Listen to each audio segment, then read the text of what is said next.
Good morning, नमस्कार, आदाब, सत श्री अकाल, वेलकम, सुस्वागतम। जैसा कि बच्चे आप सब जानते हैं कि फाउंडेशन बैच स्टार्ट हो चुका है, जिसमें हमारा +1 यानी 11th का फर्स्ट चैप्टर चल रहे हैं।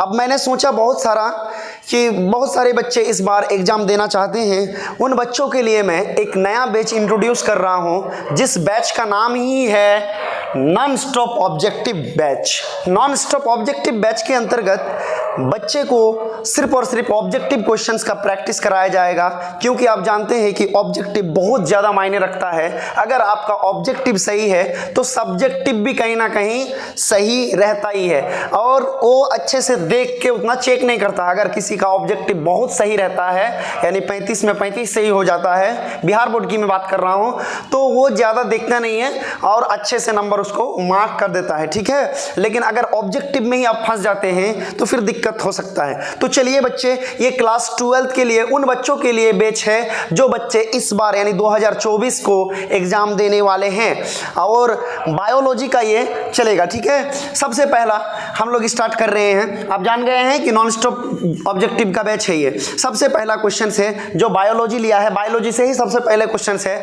बायोलॉजी में किसका अध्ययन किया जाता है? बायोलॉजी किसे कहा जाता है? यानी कहने का मतलब साइंस का कैसा ब्रांच है बायोलॉजी, जिसमें क्या चीज का अध्ययन किया जाता है? ऑप्शन देखिए, एनिमल्स लाइफ। एनिमल्स लाइफ का मतलब जानवर के क्या बोलते हैं, जिंदगी के बारे में अध्ययन करना। Plants life, micro organism life. Animals life का मतलब जीव जंतुओं के बारे में अध्ययन करना या जीव जंतुओं के जीवन के बारे में अध्ययन करना। प्लांट्स का मतलब पेड़ पौधे के जीवन के बारे में अध्ययन करना। माइक्रो ऑर्गेनिज्म का मतलब होता है सूक्ष्म जीवों के जीवन के बारे में अध्ययन करना। सूक्ष्म जीव किसको कहते हैं? जो हमें आंख से बिल्कुल दिखाई नहीं देता है, यानी जिसे देखने के लिए माइक्रोस्कोप की जरूरत पड़ता है। और ऑप्शन डी कहा है ऑल, यानी कि सभी इनमें से। तो मुझे लगता है आप लोग आंसर कर लीजिएगा, जल्दी से आंसर करने की कोशिश कीजिए। चलिए, आंसर कर लिए होंगे, ठीक है। आंसर इसका क्या हो जाएगा? सभी हो जाएगा, ठीक है। क्या हो जाएगा? सभी हो जाएगा, क्योंकि जिस किसी के अंदर भी जीवन है, अगर उसी का जीवन का अध्ययन करना ही क्या कहलाता है? बायोलॉजी। यहाँ पे सब में लाइफ लगा हुआ, सब में क्या लगा हुआ? लाइफ लगा हुआ है। तो लाइफ लगा हुआ है, इसका मतलब सारे के सारे बायोलॉजी है, किसी एक को नहीं। हाँ, अगर किसी पर्टिकुलर को अगर बोलिएगा कि एनिमल्स लाइफ के अध्ययन को क्या कहेंगे सर, तो इसको आप जूलॉजी कह सकते हैं। जूलॉजी बायोलॉजी का ही ब्रांच है। और प्लांट्स के लाइफ को बोला जाता है बोटैनी। क्या बोला जाता है? बोटैनी। माइक्रो ऑर्गेनिज्म का लाइफ के बारे में अध्ययन करना क्या कहलाता है? Micro biology. क्या कहलाता है? माइक्रो बायोलॉजी कहलाता है। चलिए जल्दी से स्क्रीनशॉट ले लीजिए, मैं हट जाता हूं। सो चलिए गाइज, देखते हैं नेक्स्ट क्वेश्चन। आपके बोर्ड में एकदम बिल्कुल लिखा आ गया, वायरस का बॉडी बना होता है, यानी वायरस जो होता है एक जीव होता है जिसके कारण कई सारे बीमारी होते हैं। आप जानते हैं वायरस बड़ा खतरनाक होता है, बड़ा हानिकारक होता है। उनका जो शरीर बना होता है, उनका जो बॉडी बना होता है, किससे मिलकर बना होता है? ऑप्शन लीजिए, lipid plus protein, nucleic acid plus protein, lipid plus nucleic acid, या डीएनए तथा आरएनए से मिलकर बना होता है। तो आंसर कीजिए आप लोग, मुझे लगता है कर लिए आप लोग। इसका आंसर क्या हो जाएगा? Nucleic acid plus protein. आप जानते हैं कि न्यूक्लिक एसिड प्लस प्रोटीन को एक और भी वर्ड कहा जाता है। क्या कहा जाता है उसको? लिख लीजिएगा, न्यूक्लियो प्रोटीन। कभी कभी ये वर्ड भी दे देता है कि वायरस का बॉडी किससे मिलकर बना होता है। अगर न्यूक्लिक एसिड प्लस प्रोटीन का ऑप्शन ना दिखे और ऑप्शन में लिखा हुआ न्यूक्लियो प्रोटीन, तो आंसर आप लोग न्यूक्लियो प्रोटीन कर दीजिएगा। चलिए जल्दी से हेडिंग लगाइए। सो चलिए गाइज, नेक्स्ट क्वेश्चन आपके सामने है। नेक्स्ट क्वेश्चन क्या है? साधारण ठंड लग जाना किससे होता है? सबसे पहली बात आपको समझना पड़ेगा कि साधारण ठंड किस में लगता है। साधारण ठंड का मतलब होता है कॉमन कोल्ड। कॉमन कोल्ड, ठीक है। कॉमन कोल्ड का मतलब यह होता है कि सर्दी बुखार, सीधा बात। साधारण ठंड लगना मतलब सर्दी बुखार। तो डायरेक्टली क्वेश्चन पूछा है कि साधारण ठंड लगना यानी सर्दी बुखार होना, सर्दी जुकाम होना कौन सी वायरस की वजह से होता है? ऑप्शन है rhino virus, retro virus, rhabdo virus, दोनों, यानी कि रेट्रो तथा रेब्डो दोनों से होता है। चलिए आंसर कीजिए जल्दी से।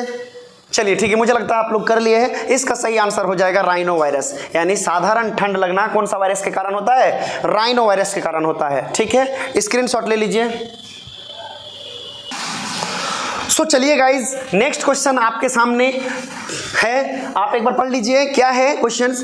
टीएमबी का अनुवांशिक पदार्थ, ये टीएमबी क्या होता है? टीएमबी जो होता है इसका फुल फॉर्म होता है टोबैको मोजाइक वायरस। अगर लिखना चाहते हैं तो लिख सकते हैं टोबैको मोजाइक वायरस, यानी कि ये एक जो है ना, ये एक वायरस है, टीएमबी एक वायरस है जो टोबैको मोजाइक वायरस टीएमबी का फुल फॉर्म होता है। उनका अनुवांशिक पदार्थ पूछा है। अनुवांशिक पदार्थ का मतलब होता है जेनेटिक मटेरियल, यानी कि वह पदार्थ जो एक वंश से दूसरे वंश में जाता है, यानी एक पीढ़ी से दूसरे पीढ़ी में ट्रांसफर होता है, उसको अनुवांशिक पदार्थ कहते हैं। तो ये टीएमबी वायरस का कौन सा पदार्थ जो है दूसरे में जाता है, यही कहा है। तो टीएमबी का अनुवांशिक पदार्थ हो जाएगा DNA, RNA, protein, both B and C. मुझे लगता है आप लोग को आंसर आता है इसका। टीएमबी का जो अनुवांशिक पदार्थ होता है वो होता है आरएनए। क्या होता है वो आरएनए होता है। अब डीएनए फिर किसका अनुवांशिक पदार्थ है? तो ये हो जाएगा बैक्टीरियोफेज का। ये भी क्वेश्चन पूछा हुआ है, बैक्टीरियोफेग। बैक्टीरियोफेग को हिंदी में जीवाणुभोजी कहते हैं। क्या कहते हैं इसको? जीवाणुभोजी कहते हैं। जीवाणुभोजी का अगर अनुवांशिक पदार्थ पूछेगा तो डीएनए हो जाएगा, लेकिन टीएमबी का अगर पूछा है तो वो क्या हो जाएगा? वो आरएनए हो जाएगा। जल्दी से इसको लिख लीजिए, स्क्रीनशॉट ले लीजिए। चलिए गाइज, नेक्स्ट क्वेश्चन आपके स्क्रीन में प्रेजेंट है, दिख रहा है। क्वेश्चंस कहा है कि रेबीज बीमारी किस विषाणु के कारण होता है। पहली बात तो हमको रेबीज समझना पड़ेगा कि ये बीमारी है जो कुत्ते के काटने से होता है, यानी कुत्ते के लार में एक विषाणु रहता है, एक वायरस रहता है। अब उस वायरस का नाम आपको बताना है। वही वायरस की वजह से रेबीज बीमारी होता है। रेबीज बीमारी किसके वजह से होता है? Flu virus, influenza virus, rhabdo virus, retro virus. तो आप आंसर कर सकते हैं, यहाँ पे आंसर हो जाएगा रेब्डो वायरस। रेब्डो वायरस की वजह से क्या होता है? रेबीज बीमारी होता है। इन्फ्लुएंजा वायरस से इन्फ्लुएंजा बीमारी होता है, रेट्रो वायरस से एड्स बीमारी होता है। तो इस तरीके से अब रेबीज वाला बीमारी पेशेंट में क्या होता है? रेबीज बीमारी को हाइड्रोफोबिया भी बीमारी कहा जाता है, क्योंकि इससे पीड़ित पेशेंट जो होता है वो क्या करता है? वो पानी तथा आग दोनों से डरता है, मिर्गी जैसा बिहेव करता है। मिर्गी एक बीमारी होता है उसी टाइप का, तो रेबीज भी उसी तरीके से। ठीक है, तो इस रेबीज बीमारी को ठीक कराने के लिए सरकारी हॉस्पिटल में एक टीका लगा दिया जाता है, जिन टीका का नाम है या जिस टीका का नाम है एंटी रेब्डो वायरल टीका या एंटी रेब्डो वायरल वैक्सीन। तो चलिए गाइस, मैं एक वीडियो में यानी एक लेक्चर में सिर्फ और सिर्फ 5 ही क्वेश्चन कराऊंगा, ताकि आप लोग को भी बोर फीलिंग ना हो। बहुत ही जल्दी जो है नेक्स्ट लेक्चर आने वाला है इस बैच का। अगर आपको अच्छा लगा हो तो do like, do share, do subscribe and अच्छे से इनको दोस्तों में फैला दीजिए। ठीक है, ताकि मैं लाइव आ सकूं। दोस्तों आप लोग व्यू बढ़ाइए थोड़ा सा, ताकि मैं लाइव आ सकूं और आप लोगों से रूबरू करा सकूं। अभी तो मैं रिकॉर्डेड करके आपके सामने बस इनको प्रोवाइड कर रहा हूं। ठीक है, जय हिंद।